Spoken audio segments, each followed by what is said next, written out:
না, খুব এনজয় করছে। আমার মনে হয় আপনি যদি টিম হিসেবে চিন্তা করেন, আমরা এখন পর্যন্ত খুব ভালো ক্রিকেট খেলছি। স্টিল আমি মনে করি যে আমাদের যে দলটা আছে এর থেকে ভালো ক্রিকেট খেলা সম্ভব।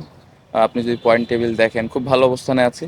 প্লেয়াররা এক এক ম্যাচে এক একজন দায়িত্ব নিয়ে পারফর্ম করছে, উইচ ইজ একটা পজিটিভ দিক। এবং আমার মনে হয় যে আমি যদি নাম মেনশন করে বেশ কয়েকটা প্লেয়ারের কথা বলি, ইমন ভালো স্টার্ট দিচ্ছে প্রতিদিন, মোসাদ্দেক অলরাউন্ড পারফরমেন্স। তো সব মিলে আমার মনে হয় যে অ্যাজ এ টিম হিসেবে আমরা ভালো অবস্থানে আছি। লাস্ট ম্যাচে মমিনুল ভাইয়ের দারুণ ইনিংস, মিডল অর্ডারে মিথুন ভাই প্রতিদিন দায়িত্ব নিয়ে ব্যাটিং করছে। সো আমার মনে হয় যে টিম হিসেবে আমরা ভালো অবস্থানে আছি, বাট স্টিল সামনে আস্তে আস্তে বড় ম্যাচ আসতেছে। এই ম্যাচগুলোতে আমরা কীভাবে আরও পজিটিভলি এবং ভালোভাবে খেলতে পারি, এটা ইম্পর্টেন্ট। আর নিজের ব্যাটিং নিয়ে যেটা বললেন, আমি কখনো ওইভাবে চিন্তা করছি না নিজের ব্যাটিং নিয়ে honestly, as long as team match জিততেছে।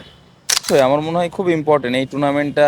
আমরা ছোটোবেলা থেকে খেলে বড় হয়েছি এবং ওয়ান ডে ফরম্যাট ভালো করার অন্যতম কারণ কিন্তু এই ঢাকা প্রিমিয়ার লিগটা। সো আমার মনে হয় সব প্লেয়ারগুলো এবার খেলতে পারতেছে, সবার অ্যাভেলেবিলিটি আছে এবং সবাই এই যে জিনিসটা দেখে পজিটিভ লাগতেছে যে সবাই চেষ্টা করতেছে প্রতিদিন কিভাবে দলকে জেতাতে পারে এবং দলের হয়ে কন্ট্রিবিউট করতে পারে, উইচ ইজ পজিটিভ সাইন। কারণ যখন বাংলাদেশ টিমের হয়ে প্লেয়ারগুলো খেলবে তখন দল কিভাবে জিতে এই জিনিসগুলো ইম্পর্টেন্ট। সো সব প্লেয়ারগুলো খেলতে পারতেছে এবং আমার মনে হয় যে প্রত্যেকটা দল চেষ্টা করতেছে চ্যাম্পিয়ন হওয়ার জন্য। সো এটা একটা পজিটিভ দিক এবং আমি আশা করবো যে শেষের টুর্নামেন্টগুলো এভাবে চলবে। না, খুব ভালো একজন প্রসপেক্টিভ। আমরা দেখছি যে কিভাবে ওয়ার্ল্ড ক্রিকেটে তাকে নিয়ে কথাবার্তা হচ্ছে, বাট যেটা সব থেকে ভালো দিক যে তার ওয়ার্কলোড ম্যানেজমেন্টটা ভালোভাবে করছে, স্পেশালি ন্যাশনাল টিমের যারা ট্রেনার, ফিজিও এবং এইখানে যারা আবাহনী টিমে কাজ করছেন তারা এই জিনিসটা মেনটেন করছে এবং ওই অনুযায়ী আপনি যদি খেয়াল করে দেখেন ওইভাবে সে ম্যাচ খেলছে এবং এখনও পর্যন্ত আল্লাহর রহমতে ফিট আছে এবং ওই এনার্জিটা নিয়েই খেলছে। সো আমি আশা করবো যে সামনের যে ম্যাচগুলো আছে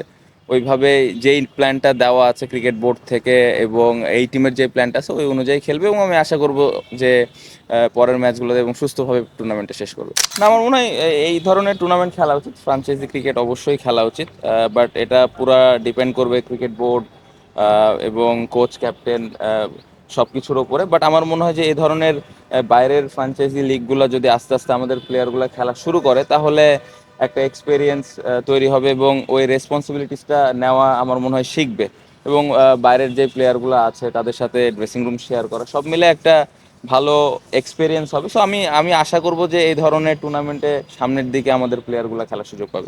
টেস্ট ক্রিকেট বলেন বা যদিও হোয়াইট বল ক্রিকেট আমরা ভালো খেলছি না, বাট আমার মনে হয় যে পুরা যেই টিমটা খেলছে অল থ্রি ফরম্যাটস, যে প্লেয়ারগুলো খেলতেছে এদের জেতার ইচ্ছা অনেক বেশি এবং এগ্রেসিভ ক্রিকেট খেলতে পছন্দ করে, চোখের দিকে চোখ লাগিয়ে খেলতে পছন্দ করে। সো ও ইন্টারভিউ যেটা দিয়েছে এটাই মিন করেছে আসলে নাহিদ রানা না, ওভারঅল যেই আমাদের টিমে আছে ব্যাটিং হোক বোলিং হোক ওই ফিডব্যাকটা আমরা দেওয়ার চেষ্টা করি। সো আগে হয়তো এরকম ছিল যে না আমরা হয়তো একটু গুটায় থাকতাম, এই জিনিসগুলো এখন অনেকটা পরিবর্তন হয়েছে। আমি আশা করবো যে এই জিনিসগুলোর সাথে সাথে ব্যাটিং বোলিংয়েও আমরা পারফরমেন্সটা সামনের দিকে করি।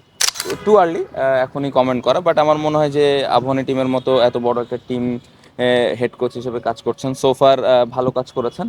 বাট খুবই আর্লি যে এখন আমি কোনো কিছু একটা কমেন্ট করব, বাট সোফার এনজয় করছে এবং ভালো কাজ করছেন।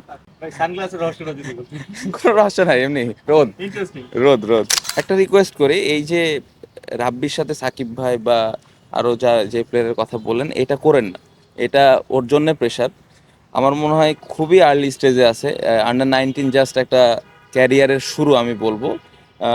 খুব ইম্পর্টেন্ট যে ও নিজেকে কতটুকু ইমপ্রুভ করে সামনের দিকে আগিয়ে নিয়ে যাচ্ছে। একটা রিকোয়েস্ট থাকবে যে ধরেন জিসান বলেন, রাব্বি বলেন বা আরও ইয়াংস্টার যারা আসতেছে তাদেরকে নিয়ে অনেক বেশি আসলে মাতামাতি না করাটাই বেটার। ওদেরকে ওদের কাজটা করতে দেন, আমার মনে হয় তাহলে তারা আরও সামনের দিকে ভালো কিছু ফিডব্যাক দিবে। কেমন দেখছেন? ভালো করছে, আলহামদুলিল্লাহ ভালো করছে। Thank you. Thank you.